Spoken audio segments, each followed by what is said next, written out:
Here with reaction, Fox News contributor, former Speaker of the House, Newt Gingrich. Let's start with the debate last night. Get your reaction.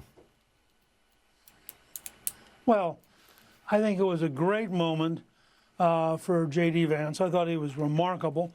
It's almost a case study that people could use to see this is how you do it, including taking on the CBS moderator when she clearly was wrong and just going right at her.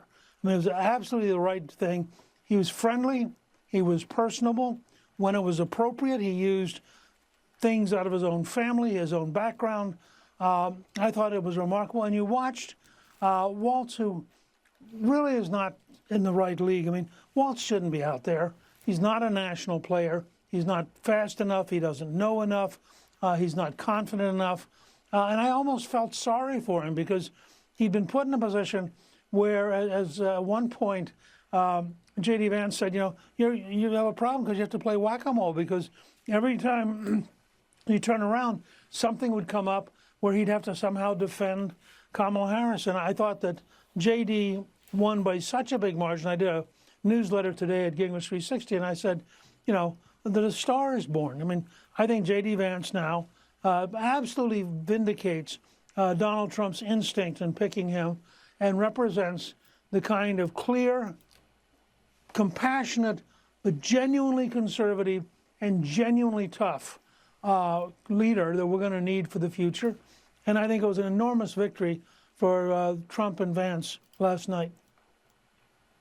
I can't tell you independently how many people use the analogy to me.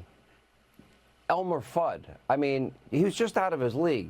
I don't think he's ready to be president, and I don't think Kamala Harris is ready to be president. And I did think that moment when J.D. took on the moderators, he might have stolen that page from you, because Chris Wallace was moderating a debate when you were running for president, and you just turned to him and said, that is a Mickey Mouse question, and it was extremely effective, and he got very triggered by that moment. Yeah, I don't think he ever quite got over it. Look, I think if you're going to allow these left-wing, self-important news people to moderate debates, you have to put them in a box. They can't screw it up. They can't be biased. They can't come out and correct you, particularly, and by the way, every time they tried to correct him, J.D. Vance was right. He was right technically about the illegal status of the Haitians in Springfield. It's a fiction that they're here illegally. It's a gimmick of the bureaucracy. He was right in taking on the law which allows a doctor to not take care of a baby if it's born and is still alive after an abortion. And I think at least 8 babies have died in Waltz's Minnesota under this new law, and Waltz was just plain lying. The law is very, very clear. What was impressive was that on every topic, J.D. was able to talk from facts, from knowledge, and to do so precisely, and at the same time, communicate a human nature, his background. For example, he understands the problems of the mountains of North Carolina because he grew up in the mountains. He is from Appalachia. That's the whole point of hillbilly elegy.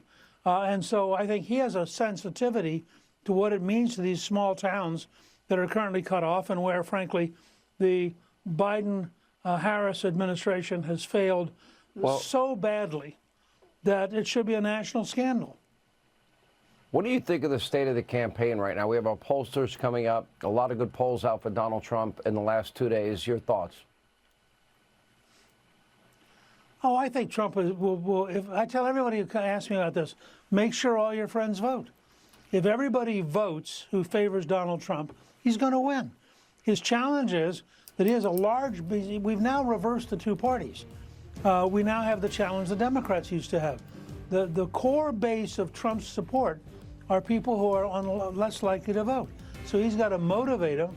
This is why I favor voting early, because that means you've got your vote in there and they can focus on getting other people out to vote. If everybody votes, Trump will win, and my prediction is it'll be by a much bigger margin than anybody currently expects. I also think if you look at the longshoreman strike, you look at what's happening in Ukraine, you look at what's happening in the Middle East, you look what's happening in North Carolina, I think that the Biden administration and Harris can't possibly cope with that many parallel crises. All right, Newt Gingrich, great to see you. 34 days to go.